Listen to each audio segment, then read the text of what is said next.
I was standing on the Jackson Station platform, holding Miles close to me, when I heard a familiar voice call my name. Amara! Amara Hayes, is that you? I turned around and froze. It was my father, Vernon.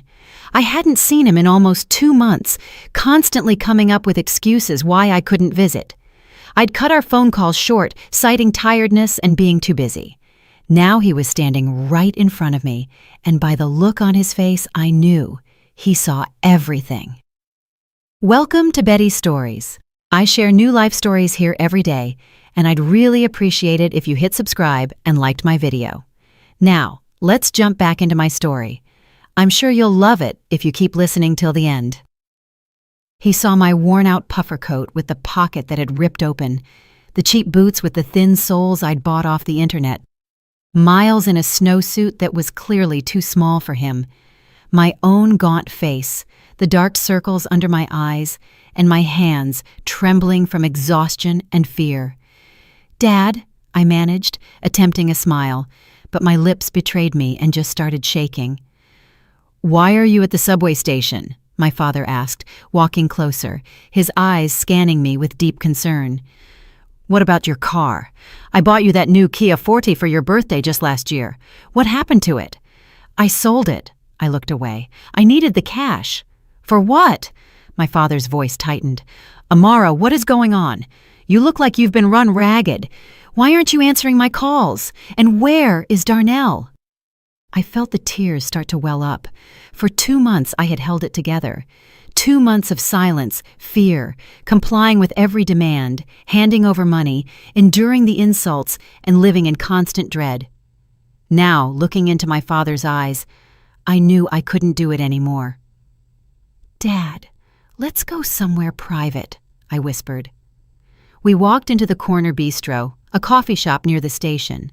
My father sat Miles down at a table, ordered him an apple juice and a big cookie, then sat opposite me and took my hand. "Tell me," he said, "all of it." And I told him everything. I told him how, after Miles was born, my mother-in-law, Loretta Jenkins, started visiting more and more often. How at first it was caring advice, then it turned into demands, and finally, ultimatums. I explained how she found out that the 2-bedroom condo downtown, my grandmother's legacy, was fully in my name, and how she started demanding I sign the property over to Miles for his future. I had refused. My voice shook as I told him I'd explained it was my grandmother's inheritance, and I wanted to manage my own property. "And that's when it all started," I finished. My father listened in silence, only tightening his grip on my hand. "A week after I refused, you got jumped." I looked up at him. "Remember? Near your house that evening? You said it was just random vandalism." "I remember." My father's face went stone cold. "It wasn't random." The very next day, Loretta Jenkins came to my place. She sat in the armchair, sipped her tea, and said, "How's your daddy doing? Heard he got roughed up. You know, things happen these days, especially to older folks. Next time, it could be worse, much worse." She was smiling when she said it.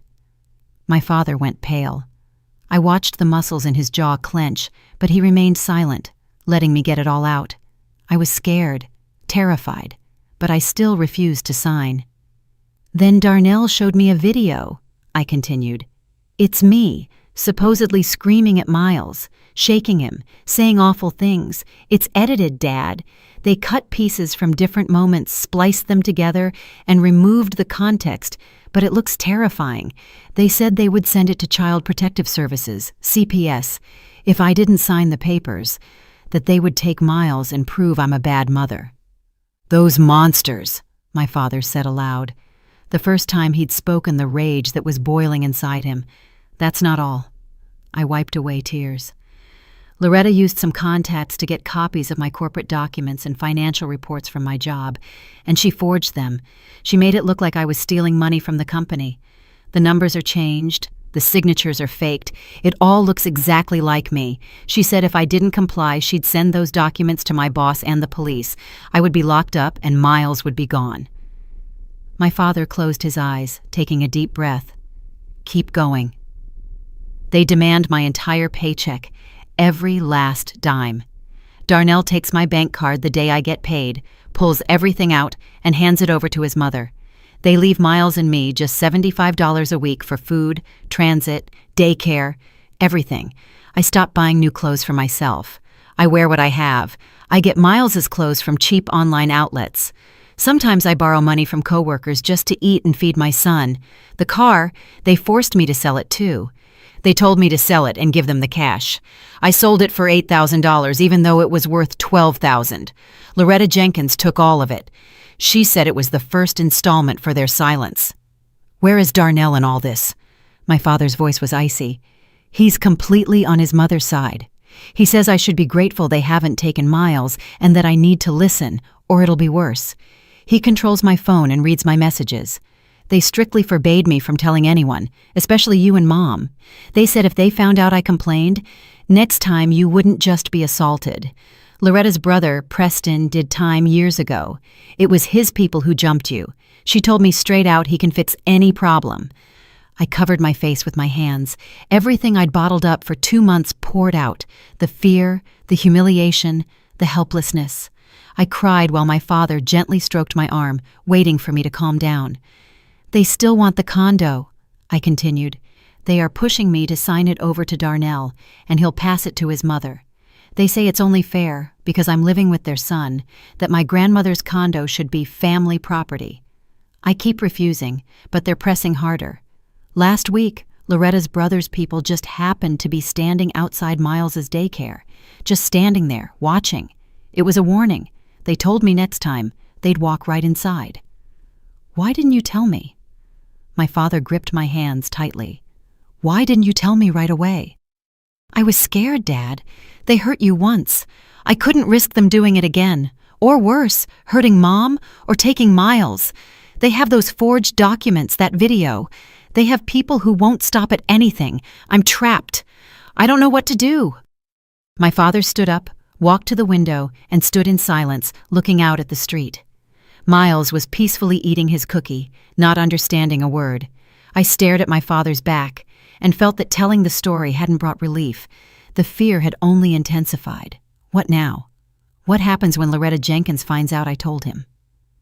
My father returned to the table, sat down, and looked at me. In his eyes, I saw something unfamiliar, something cold, hard, and professional. Amara, he said calmly, there are some things you don't know about me. What do you mean? You know I served 20 years in the Army, but you don't know where exactly. I frowned.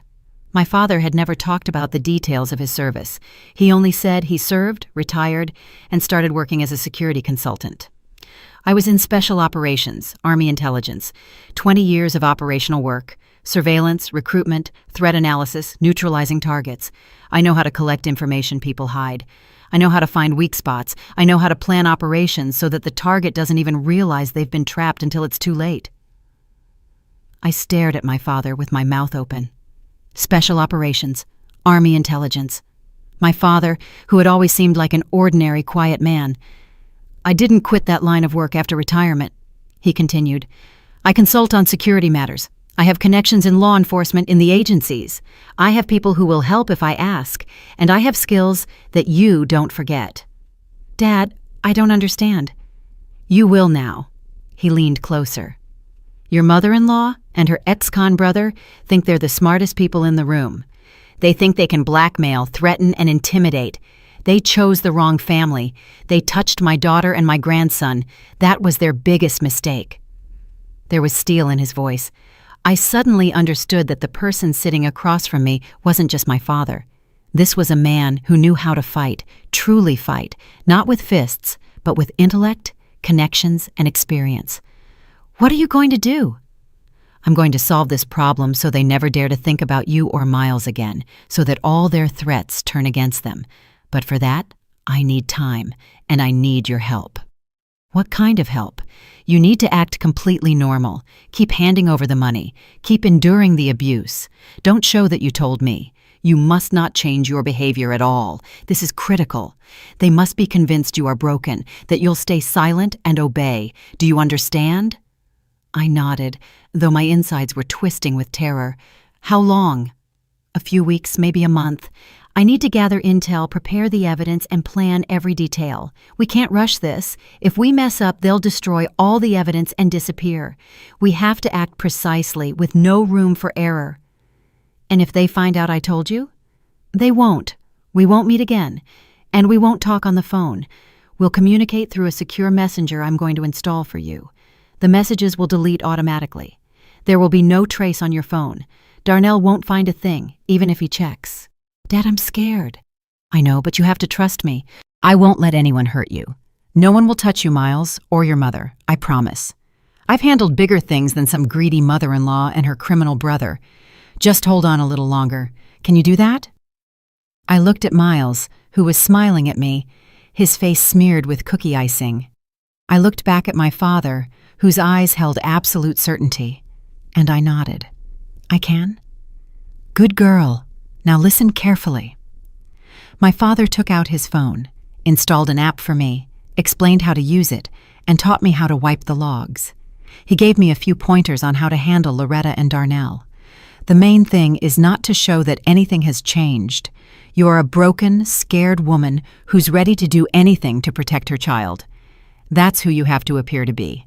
But inside, remember, this is a game. A temporary game. It will be over soon. We walked out of the coffee shop. My father hugged me and kissed Miles on the top of his head. Hold tight, sweetie. I'm right here, even if you can't see me. I walked back toward the subway, holding my son's hand, and for the first time in 2 months, I felt not just fear, but hope.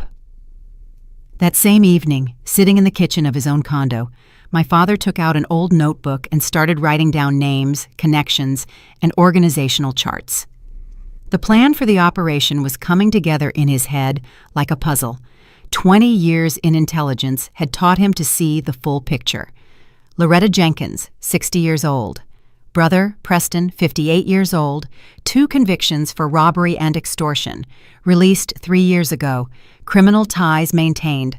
Likely organized the assault. Darnell Jenkins, 35 years old. Weak-willed mama's boy, fully under his mother's control. High chance of recruitment, if pressured correctly. Amara's forged work documents. Need forensic analysis. Proof of forgery. The video with the child, also forensics. Confirm the montage. My father picked up his phone and dialed a number. Solomon, it's Vernon. Yeah, it's been a minute. Listen, I need help. Small, unofficial operation. Surveillance, recording, tech support. Can you do it? Excellent. We'll meet tomorrow and I'll give you the details. He hung up, dialed the next number, then another. By midnight, he had a team of 4 people. All former colleagues from his service days, all vetted, all ready to help unofficially. The work started the next day. Solomon, the former tech specialist, installed bugs in Loretta Jenkins's condo. It took 2 days of observation to figure out her schedule and 15 minutes of work while she was out shopping.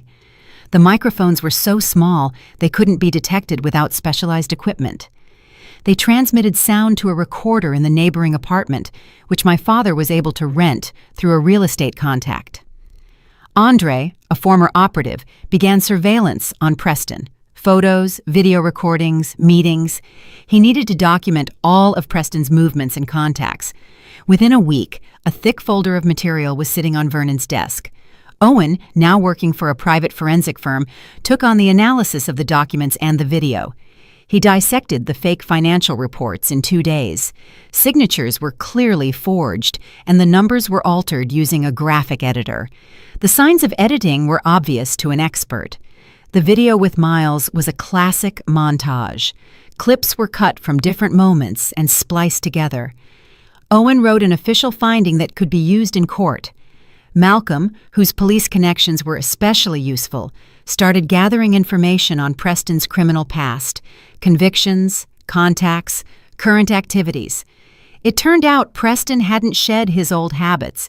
He was implicated in several new extortion cases, but the evidence was thin. Vernon coordinated it all, analyzing the data and building the plan. After 2 weeks, he had the full picture. Loretta Jenkins met regularly with her brother. Their conversations, caught by the bugs, were damning. She openly discussed how to pressure Amara, how to force her to sign the condo over, and how to use the threats. Preston suggested ramping up the pressure, organizing another assault, so that little fool finally gets it.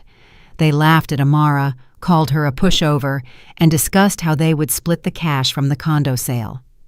Vernon listened to these recordings, feeling a cold fury rise within him, but he kept his emotions in check. Emotions are the enemy of operational work. Cold calculation is required. The plan was divided into 4 phases. Phase 1, the marked money. Vernon used his old intelligence contacts to get access to specially marked bills. They were regular banknotes, but their serial numbers were logged in a database. If these bills were found on someone during a search, it would be direct evidence of a link. Amara was to hand over her next paycheck using this money. Loretta would take it, pass some to her brother, and then it would be a matter of technique. An anonymous tip to the police about Preston's extortion activities. A search warrant. The marked bills found in his apartment. Direct connection. Phase 2. The psychological trap. Loretta Jenkins needed to feel confident and drop her guard. Vernon decided to fake his own medical crisis. A heart attack. Hospitalization. Let her think that one of the witnesses would soon die, that the path was clear. This is when people start talking freely and acting bolder, and all their conversations would be recorded. Phase 3. Recruiting Darnell. Vernon understood that his son-in-law was the weak link. He wasn't a villain by nature, just weak-willed and terrified of his mother. Vernon needed to show him the truth, how he was being used, and offer an out. If Darnell flipped, gave testimony, and provided access to his mother's communication, the case was won. Phase 4. The final trap. Amara agrees to sign the condo over. A meeting is set at the real estate attorney's office. Loretta brings her brother's muscle for security. Operatives with a warrant and the full package of evidence would be waiting for them there. Vernon reread the plan, made adjustments, and finalized the details with the team. Everything had to run like clockwork. The execution began. Amara handed over her next paycheck, $1,500 in the marked bills. Darnell, as usual, took her bank card, withdrew every cent, and passed the money to his mother. Loretta Jenkins counted it, nodding with satisfaction. "Good girl, Amara. See how well things go when you listen? Soon you'll sign the condo papers, and all your problems will be over. You'll live in peace." Amara remained silent, eyes downcast, playing the role of the broken woman. Inside, she was counting the days until the end of the nightmare. 3 days later, Vernon went to the hospital. Solomon arranged everything through a doctor contact, an official entry in his chart, a room, IV drips. The news quickly reached Loretta Jenkins through Darnell, who, as a caring son-in-law, called to ask about his father-in-law's health. Seriously? His heart? Loretta Jenkins slumped back on her sofa when she heard the news. Well, at his age, it's not surprising. Preston, who was sitting next to her, smirked. Maybe he'll die on his own, and we won't have to deal with him. One less problem, I guess. Loretta Jenkins lit a cigarette. The main thing is that Amara doesn't try to complain. Though who would she complain to? Her dad's in the hospital, her husband's on my side. I have the evidence. She's not going anywhere. The entire conversation was recorded. The bug in the condo worked flawlessly. Vernon, lying in his hospital bed, listened to the recording through headphones and nodded. Everything is going to plan. They're getting complacent. The following week, Malcolm, using his police contacts, arranged a routine check on Preston, an anonymous tip about possible involvement in extortion, a search warrant. The police arrived early in the morning. Preston opened the door in his boxers, groggy and aggressive. What the hell? Major Crimes Unit. Search warrant. The officer showed the document. Invite us in, please. The search lasted 2 hours. They found a lot, an unregistered firearm, a small quantity of drugs, but most importantly, the money. $1,500 neatly hidden in a coffee tin in the kitchen. The serial numbers were checked instantly against the database. "Where did this money come from?" the operative asked. "Mine. I earned it," Preston snarled. "Understood. These bills are linked to an active extortion case. You'll have to come downtown with us." Preston was taken away. Loretta Jenkins learned about it an hour later and was in a panic. She immediately called Darnell. "Your brother, Preston, was arrested. They searched his place and they found something," she shouted. "He mentioned the money I gave him.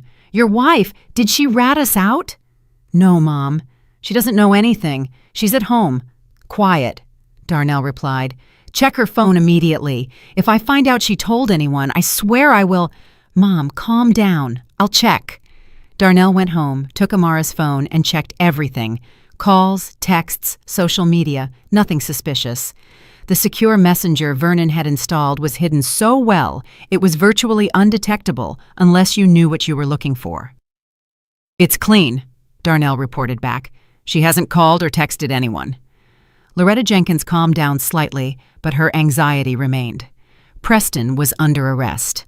No charges had been officially filed yet, but the situation was serious. This was the moment Vernon chose to act through Darnell. Malcolm arranged a meeting through a therapist Darnell had once consulted. The therapist called him. "Darnell Jenkins? Hello. Do you remember me? We worked together a year ago. I have a request. A friend of mine wants to speak with you personally. It's important. It concerns your family." Darnell agreed to the meeting, thinking it was about some psychological issue. The meeting was set for a neutral coffee spot. Vernon arrived first and sat in a corner booth. When Darnell walked in and saw his father-in-law, he turned white. "What are you doing here? You're supposed to be in the hospital." "Sit down." Vernon motioned to the chair. "We need to talk." Darnell sat, clearly agitated. "Listen to me carefully." Vernon placed a tablet on the table. "I know everything. About the threats, the blackmail, the extortion, the forged documents, the edited video. Everything. And I have proof." He played a recording. Loretta Jenkins' voice. "That fool thinks she can refuse me? I'll squeeze her so hard she'll sign that condo over on her knees." Preston's voice. "We should scare her one more time so she knows this is serious." Darnell listened, his face growing paler and paler. That's not what you think." "Shut up and keep listening." The next recording, Loretta Jenkins. "Darnell is such a doormat. I tell him, do this, do that, and he runs right away. We broke Amara too. We'll get the condo soon, sell it, and split the money. Of course, we won't give Darnell anything. What does he need it for? He's useless anyway." Darnell covered his face with his hands. "Do you realize your mother is using you?" Vernon's voice grew harsh. "You are destroying your own family, terrifying your wife, taking money from your son. For what? For a mother who laughs at you behind your back and plans to leave you with nothing? I thought it was for the family." "What family? You've turned your wife into a terrified slave. You're robbing her of her own inheritance. You are an accomplice to extortion, threats, and document forgery. Do you understand? You're a criminal." Darnell sat silent, gripping his head. "You have a choice." Vernon leaned closer. "Either you keep following your mother and end up in the dock next to her, or you walk out of this right now, give testimony, and help us gather evidence.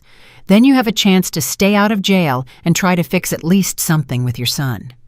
"What do you want from me?" "Your text messages with your mother. All her messages discussing the plans, the threats, her brother's activities, access to any documents she's hiding, your testimony about everything that happened, and most importantly, you keep acting normal so she suspects nothing until the finale. And if I refuse? Then I hand everything I have to the police. Your mother goes to trial. Her brother is already arrested. The charges are coming, and you'll go with them for complicity. Amara will get a divorce and full custody of Miles, and you'll see your son through the glass at the detention center. Choose." Darnell stared at the table. Several minutes of silence. Then quietly, "I'll give you the messages and my testimony, but I don't want Amara to know how low I fell. She already knows. But if you help, there's a chance your son might forgive you one day. Maybe." Darnell nodded. That same evening, Vernon got full access to Loretta Jenkins's text messages. The messages were eloquent: plans to seize the condo, discussions with her brother, instructions to Darnell on controlling his wife. All of it was now documented. All that remained was the final strike. Loretta Jenkins was on edge. Her brother, Preston, had been arrested for a week.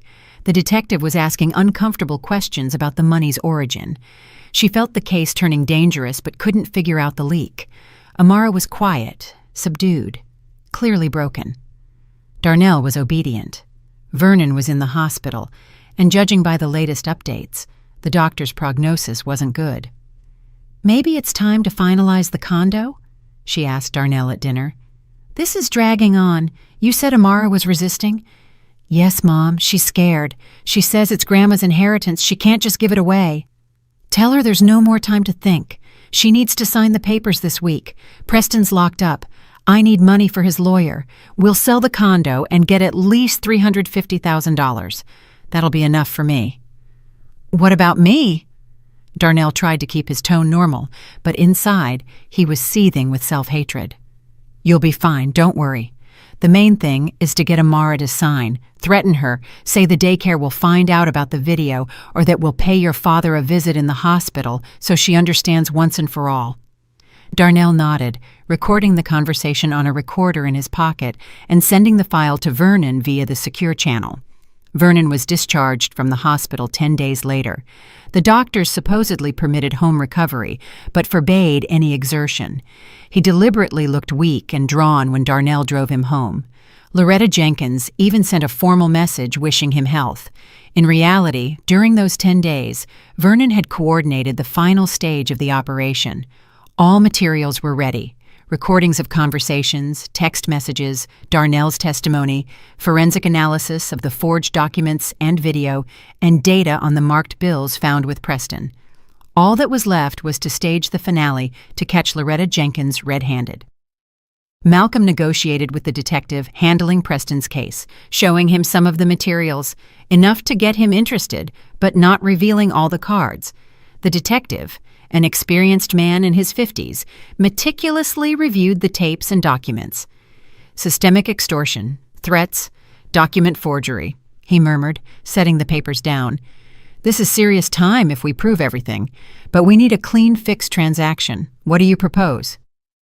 "A sting operation," Vernon replied.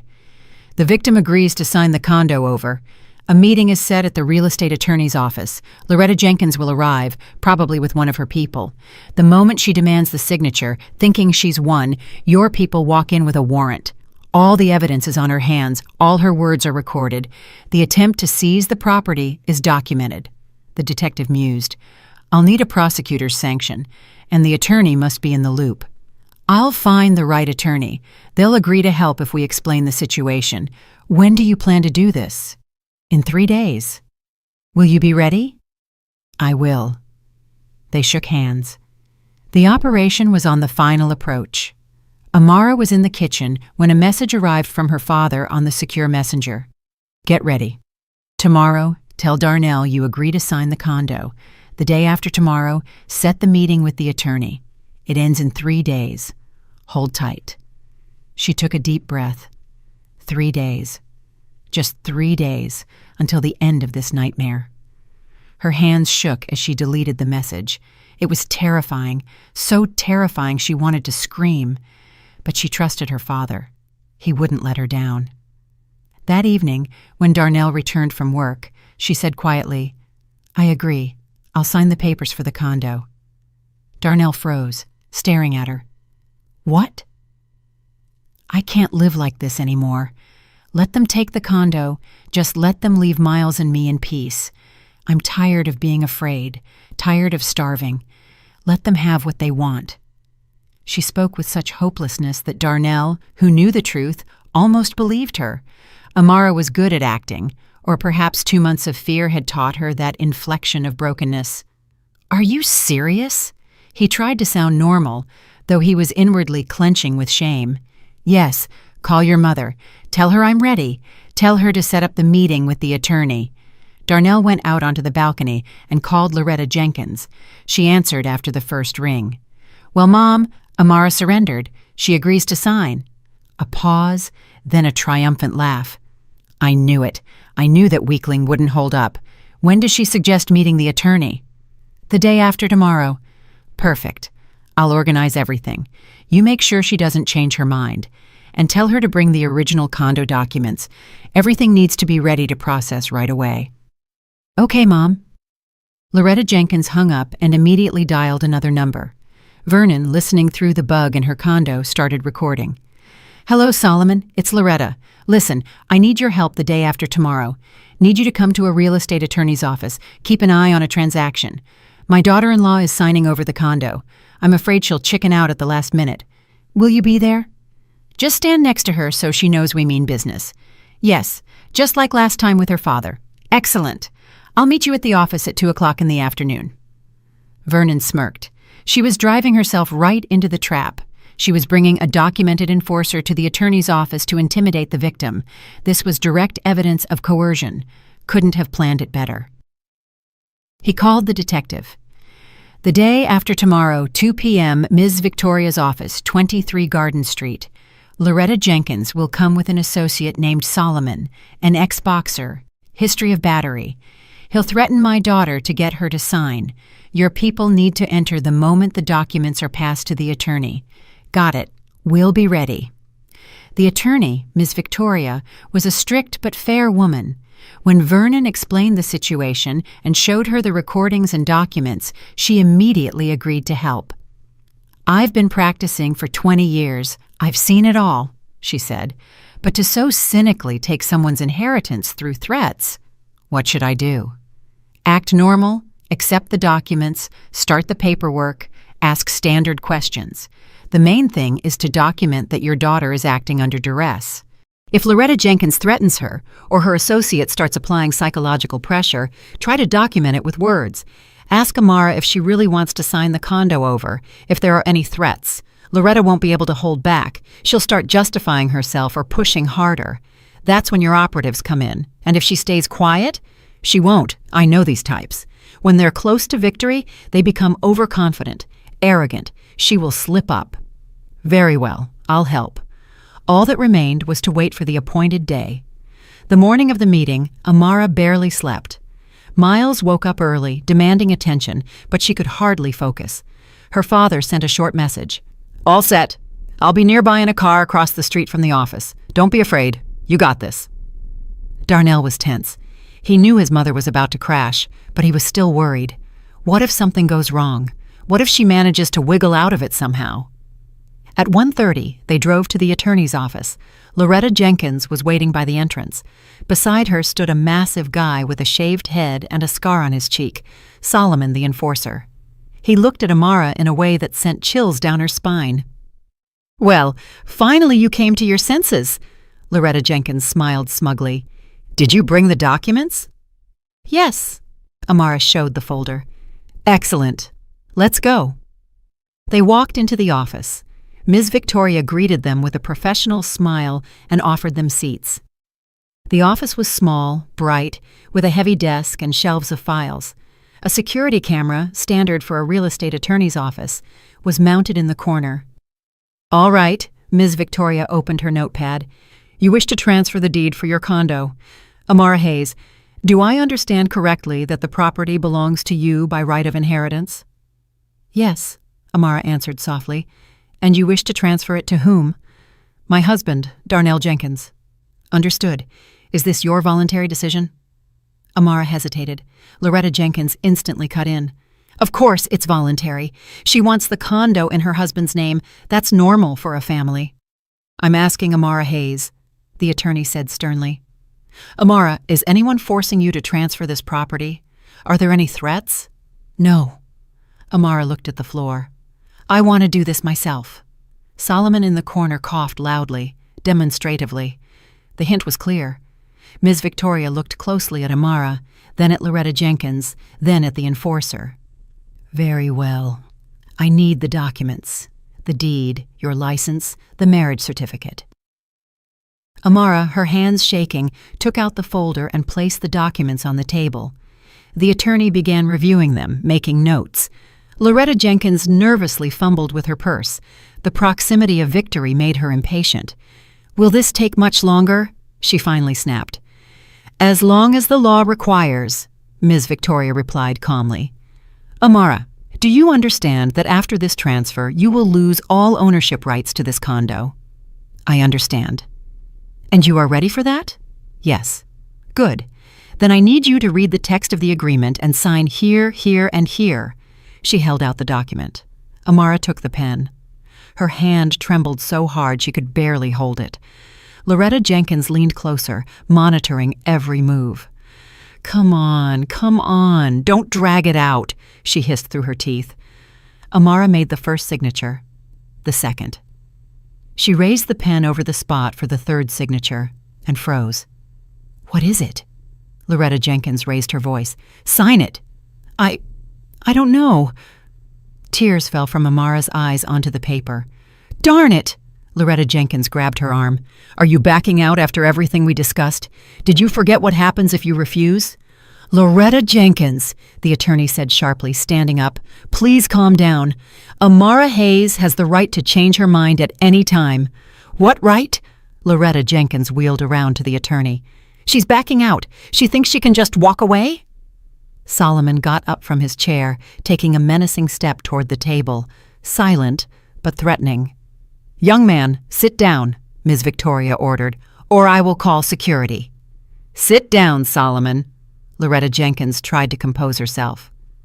"Amara, sweetheart, you know this is for your own good, for Miles. Sign it and everything will be fine. If you don't sign, remember our talk about the daycare? About CPS? "Are you threatening her?" The attorney stood firm. "I'm not threatening, I'm explaining." Loretta Jenkins turned back to Amara. "I'm telling you for the last time, sign it, now." Just then the office door flew open. 3 men in plain clothes walked in, followed by the detective and 2 uniformed officers. "Loretta Jenkins." The detective pulled out his badge. "Major Crimes Unit. You are under arrest on suspicion of extortion, threats, and coercion to commit a transaction." He turned to the enforcer. "Solomon, you are also under arrest for complicity." Loretta Jenkins went white. "What? What extortion? I didn't do anything." "We have recordings of your conversations, text messages, and witness testimony." The detective nodded to the operatives. "Take them in." Solomon tried to bolt for the door, but he was restrained in a second. Loretta Jenkins thrashed and screamed, "This is a setup! Amara, tell them you wanted to sign the condo over yourself. Darnell, why are you quiet?" Darnell sat, head lowered. "Darnell!" She grabbed his shoulder. "Say something." "I gave testimony, Mom," he said quietly. "I told them everything about the threats, the blackmail, the forged documents, the assault on Grandpa. Everything." Loretta Jenkins recoiled as if struck. You betrayed me. You forced me to betray my own family." Darnell lifted his eyes. "I ruined my life because I was afraid to cross you, but no more. I won't be your puppet anymore." "Loretta Jenkins," the detective showed the warrant, "you are being charged under the state criminal code with extortion, committed by an organized group with the threat of violence. The sentence is 5 to 10 years. You have the right to remain silent." "This is a mistake. I didn't do anything. Amara, tell them." Amara slowly stood up, looking her mother-in-law straight in the eye. "You took 2 months of my life. You drove me to poverty. You scared me, humiliated me, took my last pennies, threatened my child, and ordered my father to be assaulted. You thought I would break forever, but you were wrong. I am not alone." Loretta Jenkins was led out in handcuffs. Solomon, too. Their shouts could be heard fading down the hallway. The detective approached Amara. "Amara Hayes, we need you to provide an official statement. Tell us everything that happened in detail. Are you ready to come to the precinct now?" "Yes." Amara nodded. "Good. Ms. Victoria, thank you for your cooperation. We will need your testimony as well." The attorney nodded. Amara walked out onto the street. Her father's car was parked across from the office. Vernon got out and embraced his daughter. She burst into tears, burying her face in his shoulder. "It's over," he whispered. "Everything is going to be all right now." The next 2 weeks were filled with interviews, forensics, and court procedures. Preston was charged with organizing the assault and extortion proven by the marked bills. He was convicted quickly. A repeat felony offense was an aggravating circumstance. 8 years in a maximum security prison, Loretta Jenkins was charged with 3 counts: extortion, document forgery, and making threats. The investigation lasted 1 month. Darnell gave detailed testimony, recounting every episode of the blackmail. Vernon provided the tapes that captured Loretta Jenkins's every word. Forensic analysis confirmed that Amara's financial documents had been falsified. The video with Miles was ruled a montage. The case against them collapsed. Amara's company management apologized, reinstated her position, and gave her a substantial raise as compensation for moral damages. Darnell was not charged criminally, thanks to his cooperation with the investigation. But Amara filed for divorce. The process was swift. Darnell didn't fight it, admitted his guilt, and agreed to all terms. Loretta Jenkins received 5 years probation with a restraining order banning her from approaching her former daughter-in-law or grandson within 300 feet. Her age, lack of prior convictions, and partial admission of guilt were factors. But most importantly, she lost everything. Her son, who refused to communicate with her, her grandson, whom she would never see again, and the money she spent on lawyers. She was forced to sell her condo to pay the legal fees. Amara stood on the courthouse steps when the verdict was delivered, feeling an enormous weight lifted from her shoulders. Her father was next to her, holding Miles in his arms. "Mommy, why are you crying?" the boy asked. "Happy tears, sweetie," she hugged her son. "Just happy tears." Darnell requested a meeting a week after the divorce. They met at the same coffee shop where Vernon had first talked to him. "I know you won't forgive me," he began, unable to look up. "I know I destroyed everything, but I want to try to fix what I still can. I want to be involved in Miles's life, see him, and help financially. I'm not asking to restore our relationship, just give me a chance to be a father to my son." Amara was silent for a long time, staring into her cup of cold coffee. "You caused me so much pain, Darnell. You stood by while your mother humiliated me. You controlled my phone, took my money, and threatened me. You chose your mother over me." "I know, and I'll live with that for the rest of my days. But Miles isn't to blame for your mistakes. He has a right to know his father. So I will agree to visits once a week on weekends, in the presence of my father. If you prove you've changed, that you can be a normal father without your mother's influence, then we'll see." "Thank you." Relief sounded in his voice. "I won't let you down." He stood up and offered his hand. Amara did not take it. "This isn't forgiveness, Darnell. This is a chance for Miles, not for you." He nodded and left. 6 months passed. Amara received a promotion at work. Her salary nearly doubled. She bought a new car, a small SUV, perfect for trips with her child. She moved into a new 3-bedroom apartment, bright and spacious, with a separate room for Miles. She rented out her grandmother's 2-bedroom condo for $1,800 a month to generate income. Life was slowly, step by step, getting better. Nightmares about her mother-in-law became less frequent. The fear receded. Amara started smiling again, making plans and dreaming. Her father often visited, playing with Miles and telling him stories. The boy adored his grandfather, constantly asking for interesting tales. "Grandpa, were you really a spy?" Miles asked one evening, sitting on Vernon's lap. "I was, sweetie.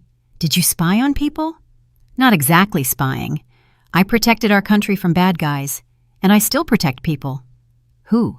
"Of course. I protect the most important thing I have, you and your mother." Miles hugged his grandfather. "You're the best grandpa in the world." Vernon looked at his daughter. She was standing in the kitchen, making dinner, humming a song. She was smiling, alive, free, and happy, just as he had always wanted to see her. Everything worked out. The operation was a success. The enemy was neutralized, the family was protected, and justice had prevailed. Just like the good old days of his service, except the stakes were personal, not national. "Dad, dinner's ready," Amara called. "Coming, soldier." Vernon lifted his grandson into his arms. "The commander calls us to the table." They sat down to dinner, the three of them. Grandma couldn't come. She was visiting a friend. Miles babbled about preschool, his new friends, and his teacher. Amara listened, serving him food and laughing. Vernon looked at them and thought that these moments were why he had needed to carry out the operation, for his daughter to laugh again, and for his grandson to grow up happy. After dinner, Miles fell asleep on the sofa, clutching a teddy bear. Amara covered him with a blanket and sat down next to her father. "Dad, I wanted to say thank you for everything. If it weren't for you, I never would have climbed out of that hole. Loretta Jenkins would have crushed me completely, taken the condo, the money, maybe even Miles." "You would have managed on your own," Vernon argued. "Just later. You're strong and smart. I just accelerated the process and ensured legal compliance." "No, Dad, I was broken. 2 months of fear had done its job. If it hadn't been for your intervention, I would have signed those papers out of desperation and exhaustion. I would have signed and lost everything. But you didn't sign. You waited and trusted me. That takes strength, too." Amara hugged her father. "You taught me the most important thing. Never give up, even when it seems like there's no way out." "There's always a way out, if you don't drop your hands. Remember that, and pass it on to Miles when he grows up." They sat in silence, listening to the quiet breathing of the sleeping boy. It was getting dark outside. The city lights were coming on. Life was moving forward. A new, clean life, free from fear and threats. Vernon stood up, preparing to leave. "Good night, sweetheart." "Good night, Dad. And thank you again for just being you." He smiled, kissed her forehead, and left. Amara remained alone with her son in her condo. Her condo. No one could take it. No one could threaten her. She was free, finally free. A year had passed since Loretta Jenkins was led out of the attorney's office in handcuffs. A year of freedom, a year of new life, a year of healing from the nightmare that had seemed endless. Amara sat in her office. She now had a private space with a nameplate that read Head of Analytical Department on the door. The promotion had come 3 months after the trial ended. The management not only restored her reputation, but publicly apologized for not noticing the signs of blackmail sooner. Her salary had increased 2.5 times. Now she could not only provide everything Miles needed, but also put money away for the future. On her desk lay the lease agreement for the old condo. The tenants paid their $1,800 a month reliably, a good passive income. The new apartment was bigger, brighter, in a great neighborhood near a park. Miles had his own room filled with toys, books, and educational games. The boy was growing up happy, surrounded by the love of his mother and grandfather. Darnell continued to meet with his son every Saturday, at first in Vernon's presence, and then, when Amara was convinced he had genuinely changed, she allowed one-on-one visits. Darnell took Miles to the zoo, the movies, and bought him gifts. Most importantly, he talked to his son, took an interest in his life, and tried to make up for lost time. Amara saw that he was sincerely remorseful. It didn't mean she forgave him, but she accepted that people can make mistakes and try to correct them. Darnell did not communicate with his mother. No calls, no texts, no visits. Loretta Jenkins tried to reach out several times, sending letters demanding forgiveness and help, but he ignored her. He had chosen his son over his mother. Too late, but he had chosen him. On a Saturday, Amara, Miles, and her father went to the park. Spring was warm, and the trees were covered in new leaves. Tulips were blooming in the flower beds. Miles ran ahead, chasing pigeons and laughing. Vernon walked alongside his daughter, his hands in the pockets of his light jacket. "How are you doing, Dad?" Amara asked. "We haven't talked in a while." "I'm good. Lots of work, but that's fine. I feel needed." "You were always needed, especially by me." Vernon smiled. "You know, when I retired from intelligence, I thought all the operational work was behind me, that I'd be a consultant, sitting in an office, analyzing reports, but it turns out the most important operation was waiting for me, the operation to save my own daughter." And you handled it brilliantly, like a true professional. The stakes were high. If we'd failed, you would have lost everything. The condo, your freedom, maybe even Miles. I couldn't afford to make a mistake. And you weren't afraid that something would go wrong? Vernon paused. I was afraid, of course. I was afraid. But fear is normal. The key is not to let it control you. Use it as a catalyst to act more carefully, more thoughtfully. Fear makes you attentive if you know how to work with it. Miles ran back, breathless, his cheeks flushed. Grandpa, Mommy, look, I found a stick. Can I take it home? Of course, sweetie. Amara smiled. The boy ran off, brandishing his find. Vernon watched him. He's happy. That's the main thing. Kids need to grow up safe, without fear. You're giving him that. We're giving him that, Amara corrected. You're a big part of his life, too. A huge part. They walked to a bench and sat down. Miles played nearby, building something out of sticks and stones. Dad, I wanted to ask something. Amara turned to her father. You always spoke about your service in general terms, but never gave details. What exactly did you do in intelligence? What were the operations like? Vernon looked into the distance. Most of it is classified. My non-disclosure agreement is still active, but I can tell you a little. Not the details, but the general picture. The life of an operative isn't what you see in the movies. It's not car chases, shootouts, and flashy fights. It's primarily working with your head, gathering information, analysis, planning. You observe people for months, studying their habits, weaknesses, and connections. Then you set up the operation to get the necessary information or neutralize a threat. Everything has to be discreet, clean, without noise. Like with Loretta Jenkins, roughly? I used the same methods as before. Surveillance, wiretaps, recruitment. Except the enemy wasn't a foreign spy, but a greedy woman and her criminal brother. But the principles are the same. Gather evidence, lure them into a trap, neutralize. And were there dangerous moments, times when you feared for your life? Vernon was quiet for a moment. There were. A few times I almost blew an operation. Once I was nearly exposed in hostile territory.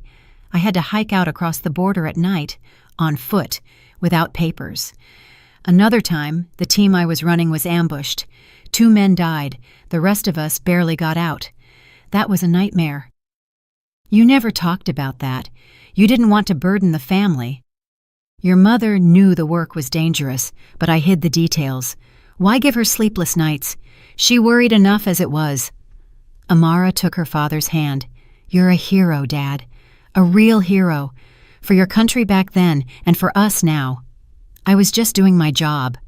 Doing it well because I loved it, and because I understood that people's safety depended on my work. Back then, millions of people in the country. Now, the 2 people most precious to me. Miles ran up, showing his construction of sticks. Grandpa, look, I built a fortress. An excellent fortress. Vernon picked up his grandson. A truly impregnable stronghold. Grandpa, will you tell me about being an operative? About how you caught the bad guys? Vernon exchanged a look with Amara. She nodded. I will, soldier, when you're a little older. It's a long story. But will you tell me a little bit today? Okay, listen. Once, I needed to find out where a dangerous man was hiding. He was very smart, constantly changing locations, and trusting no one. But he had one weakness. He loved rare books and collected them, and we used that. Miles listened, mouth wide open.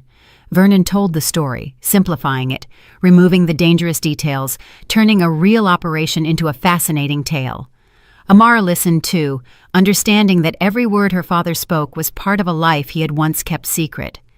In the evening, after Miles was asleep, Amara sat on the balcony with a cup of tea. The city lights twinkled. Somewhere below, the road hummed, but here on the 7th floor, it was quiet and peaceful. She thought about the past year. So much had changed. A year ago, she was a hounded, terrified woman who feared every phone call and every knock at the door. She gave away her last dollars, endured humiliation, and lived in constant fear for herself and her son. It had felt like there was no way out, that she was trapped forever. Now, she was free, working in a good position, earning a decent salary, and raising her son with love and security. Loretta Jenkins could no longer harm her. The probation and restraining order kept her at bay. Darnell no longer controlled her every move, took her money, or read her messages. He was simply a father who saw his son once a week. Nothing more, nothing less. Amara realized that the main lesson she had taken from this story was never to give up. Even when it feels like you're at a dead end, that all paths are closed, there is always a way out. You just need to find the strength to ask for help, to trust those who can help. If she hadn't met her father at the subway that day, if she had kept silent, if she had continued to endure, how would it have ended? She would have signed the condo over. Loretta Jenkins would have sold it, taken the money, and left Amara and Miles with poverty and shattered hopes. Or even worse, taken her child through CPS, using the fake evidence. But she had spoken up, trusted her father, and he saved her. Her phone vibrated. A text from a coworker. "Morning meeting rescheduled to 10 a.m. Can you make it?" She replied, "Yes, no problem. Just a normal work text, a normal life. How good it felt for life to be normal again." A month later, an unexpected event occurred. She received a call from an unfamiliar number. "Amara Hayes, this is attorney Nicholas Sargent. I represent Loretta Jenkins." Amara stiffened. "I'm listening. What do you need?" "My client is requesting a meeting with you, a private meeting. She wants to talk, apologize, and explain some things." "No," Amara cut him off immediately. "I don't want to see her. We have a court-ordered restraining order." "The meeting will be in a neutral location with an attorney present, yours if you wish.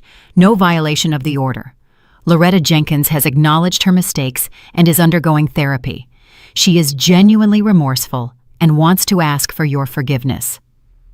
"I don't need her apologies." "Amara Hayes, I understand your feelings, but sometimes a face-to-face meeting helps close a painful chapter in life. Think about it. If you decide to agree, call me."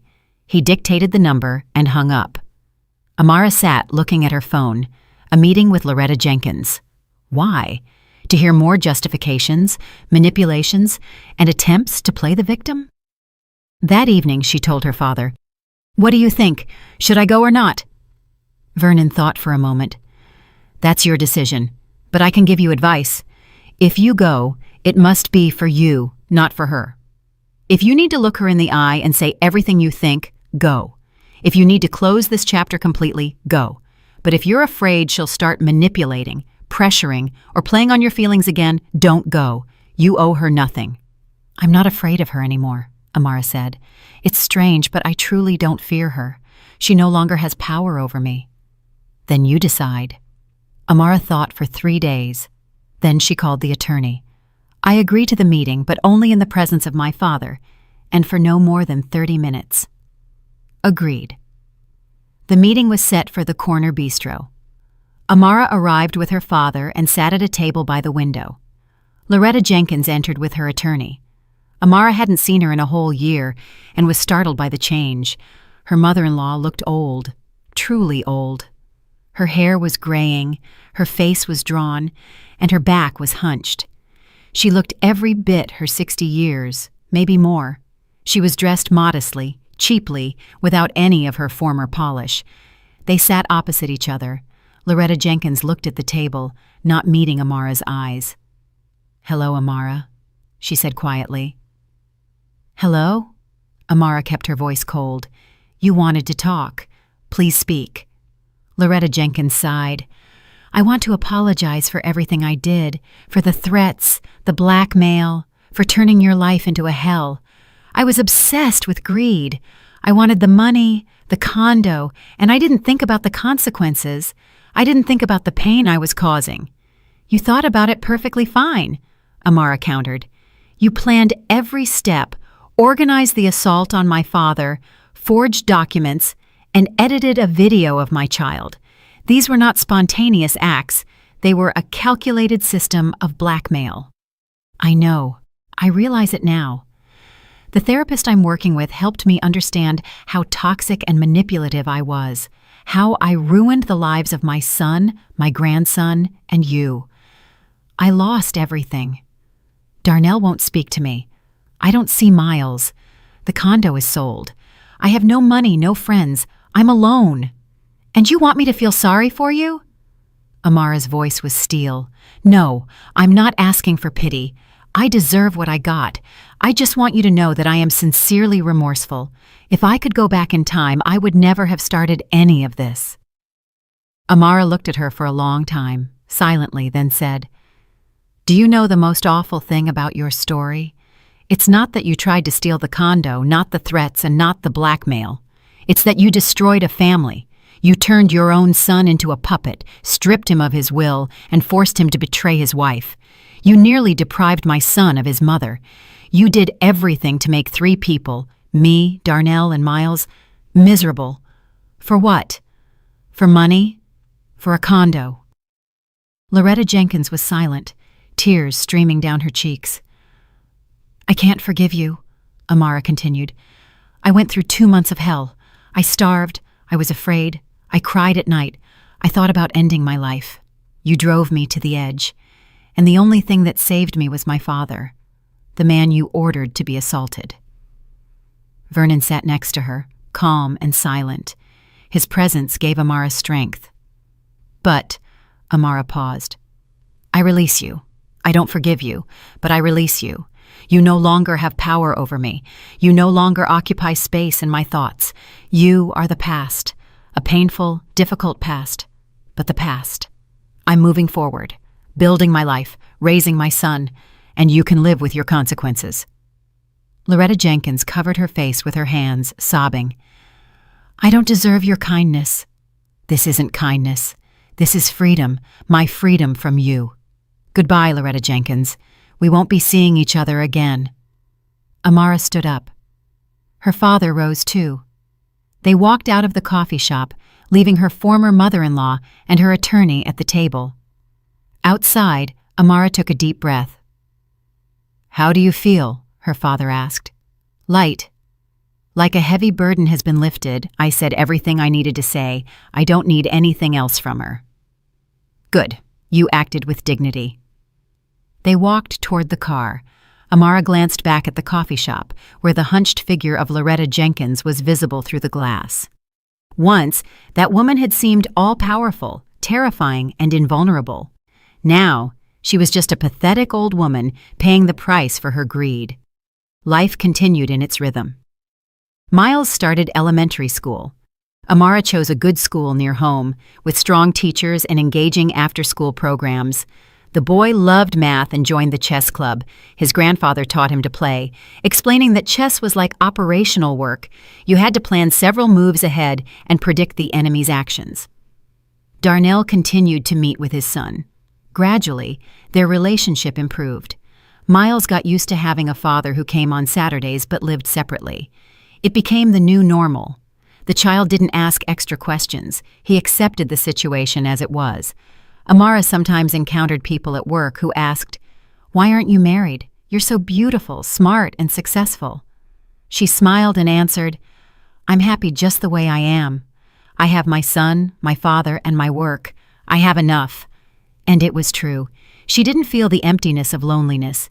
Maybe someday she would meet someone who would become a part of her life, or maybe not. She had learned to be happy on her own. Vernon continued consulting, helping his daughter and grandson living a calm and measured life. Sometimes he received calls from former colleagues. He was invited to gatherings of Army intelligence veterans. He went, socialized, and reminisced about the old days. But the greatest joy in his life was his daughter and grandson. One evening, as the 3 of them, Amara, Vernon, and Miles, sat down to dinner, the boy suddenly asked, "Grandpa, will you finally tell me about being an operative? I'm big now. I'm 7. Vernon chuckled. 7 is a big age indeed. All right, I'll tell you, but not all at once, just a little at a time. It's a long story, for many evenings. Hooray! Miles bounced in his chair. Start right now. Okay, listen. Service in Army intelligence. starts with being checked out for a long time. They study your background, your family, your friends, and they test your resilience. Then they train you. Years of training, languages, tactics, surveillance techniques, psychology, self-defense. You have to be able to do everything, speak several languages, understand technology, and read people like an open book. Miles listened, eyes wide. What languages do you speak? 3 fluently, English, German, and French. A little Arabic and Chinese too, but I'm rusty there. In our work, languages are the key. Without them, you can't work in another country. You won't understand what people are saying. And you were in other countries? Many places, Europe, Asia, Africa. I worked under different cover stories, businessman, journalist, diplomat. The main thing was that no one was supposed to guess who I really was. It's like a spy in a movie. It's similar, but without the special effects. The real work of an operative is patience, attentiveness, and knowing how to wait. Sometimes you sit in a car for weeks, watching a target, writing down who visits them and where they go. It's boring but necessary. And was there danger? Vernon glanced at Amara. She nodded. He could tell a little, but without excessive detail. There was. Once I was nearly exposed. I was working in one country, gathering information about a terrorist group. They figured out someone was tailing them and started checking. I had to make an emergency exit, abandon everything, and hide for a few days. I crossed the border at night, hiking through the mountains. It was tough, cold, and scary, but I managed. You're a hero, Grandpa. I was just doing my job, like many other people who protect our country. Soldiers, police officers, rescuers. They are all heroes every day. Amara listened to this conversation and thought how wonderful it was that Miles was growing up with a grandfather who taught him not just chess and math, but life. He taught him to be strong, responsible, and fair. He taught him not to give up, not to fear difficulties, and to protect the weak.